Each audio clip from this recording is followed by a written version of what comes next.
السلام علیکم ویورز، کیسے ہیں آپ سب؟ ٹھیک ہے. ترکی کے اوپر آج بات کر لیں.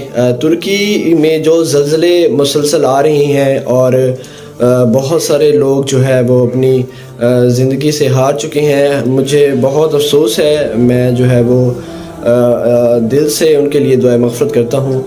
لیکن اس کے اوپر تھوڑی سی بات کر لیں. ترکی میں جو مسلسل زلزلے ہر جو ہے وہ 1 گھنٹے بعد، میری وہاں پہ بات ہوئی میرے کچھ دوستوں سے، تو وہ بتا رہے تھے کہ ہم جس علاقے میں رہ رہے ہیں اس کے کچھ 30 سے 40 کلومیٹر دور ہی یہ زلزلے آئے ہیں، لیکن اس کے جو ہے وہ شدت ہمیں یہاں بھی محسوس ہوئی ہے. اس طرح سے جو ہے نا اتنے زور سے وہاں پہ زلزلے آ رہے ہیں. اور میں آپ سب سے پہلے بھی اس ٹاپک پہ بات کر چکا ہوں.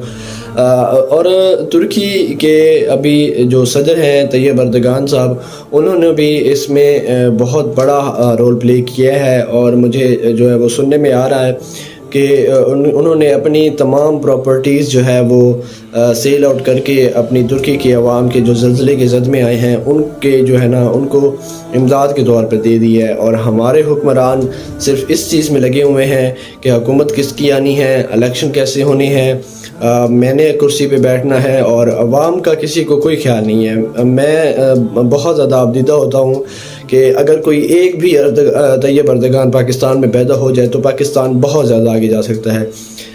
اور آپ دیکھ لیں کہ ترکی ہر چیز سے ہم سے آگے ہے.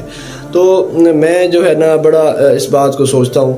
لیکن ہم جو ہے نا اب صرف ہمارے لیے ہی نشانیاں جو ہے اللہ تعالیٰ دے رہا ہے اگر ہم سمجھنے کی کوشش کریں، کیونکہ قرآن میں بھی اللہ کہہ رہا ہے کہ سمجھنے والوں کے لیے صرف نشانیاں ہیں. اگر وہ نشانیاں سمجھ جاتے ہیں تو ان کے لیے آگے کے راستے جو ہے وہ آسان ہو جاتے ہیں. اگر یہ ہمارے لیے نشانیاں ہی ہیں تو ترکی کی جو عوام ہے اور ترکی کے جو لوگ ہیں ان کے ساتھ ہم دل سے کھڑے ہیں.